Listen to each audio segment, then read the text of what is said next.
Yoruba religion has become an international religion. There are more people espousing Yoruba religion outside Nigeria today than there are in Yoruba land in Nigeria. Let me give you an example. In the province of Bahia in Brazil, a province that is a Roman Catholic province, there are more Yoruba centers of worship today than there are Roman Catholic churches. Almost everybody who is a Roman Catholic is also a worshipper of Ogun or Ija or Yemoja or Oshun and so on. And Yoruba religion is spreading in the world. A professor of comparative religions wrote a book a few years ago. The title of his book, The 8 Leading Religions That Rule the World. And in order of strength in the world, number of people, power, influence, and so on. Yoruba religion is the 6th of the 8. And that's the only religion from Africa that is an international religion. Okay, so here we are. We have built all these great things, but we don't know how to handle politics. Somehow. Because when we start fighting among ourselves, we just keep fighting. And we don't look around us to see what is really happening to us. So today, in the 19th century, we fought wars, and we couldn't stop them. And Ibadan, thank God for Ibadan. The Ilorin people, who are not Fulani at all, they were Muslims, but they were not Fulani. They were leading an army to conquer the whole of Yoruba land for Islam. So the Ibadan people met them in Oshogbo in 1840 and soundly defeated the army, destroyed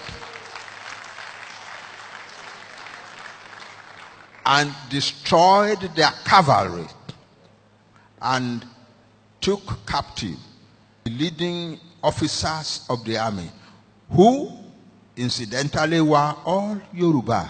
There were one or two Fulani in the lower levels, and the Ibadan chief said, "We have no problem with you, go back home. It is these ones who are our own people that we have trouble with." So they sent one to Oyo, to the present Oyo, where he was executed. They also executed another one in Ibadan. So this is the situation, but then Ibadan became big, Ibadan became great. That's where everybody wanted to come to. There was opportunity in Ibadan. And Ibadan wanted to unify the whole of Yoruba land by war. So they conquered many places.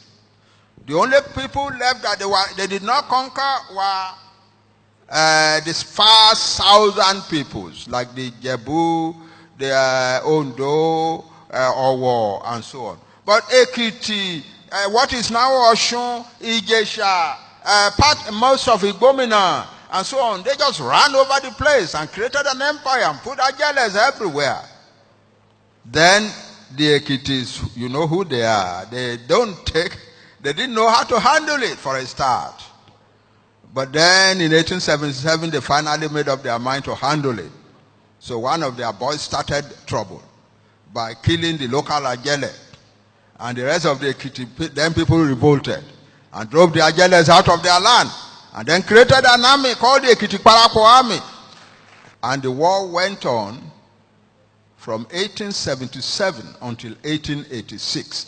It is the peace treaty of that year, September 23, 1886, that we are celebrating today. So what is the significance of that treaty? It brought to an end in our land a whole century of troubles and wars. But here is another angle that you may not have heard before. As of that time, the British and the French and so on were already interested in empires in Africa. But as of that moment, if we had joined hands to defend our land, we would never have become British colony. That's 4 years after that war, after the treaty, the Kiriji Treaty. Ibadan army had an army of about 80,000 men, well armed, on the Kiriji war front. They had made the treaty, but they had not gone home. They had an army of about 80,000 people in the Kiriji war front. The Ekiti Kwarako had an army of about 50,000. I want you to get a piece of paper and pencil and write these things down. Ilorin, which I told you was mostly Yoruba, was Yoruba in command and everything, had a small army supporting the Ekiti Kwarako, maybe about 15,000 at the same place. At the same time, Ibadan had an army of about 35,000 in Oru, fighting against the Ijebu. The Ijebu had in Oru an army of about 50,000. Are you adding these figures? The Ekiti Kwarako had sent an army to go and protect Ife under Prince Fabumi of Okemesi and Chief Arimoro from Ilesha. And that army was about 25,000. The Jebu command, high command, had also sent an army to the defense of Ife under the Seriki Ogushigun, and his army was about 25,000.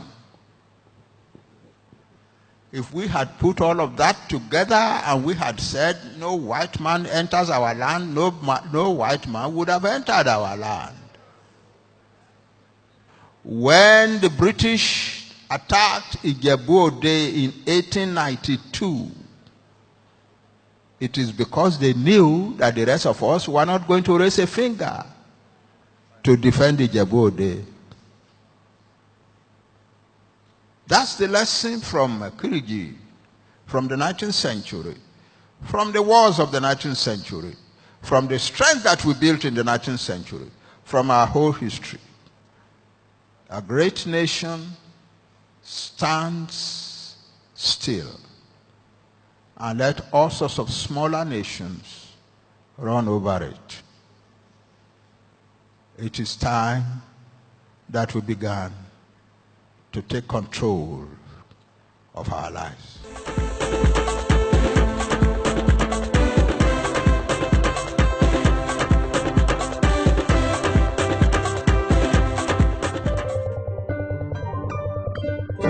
Pomulero, pomulero, pomulero, pomulero.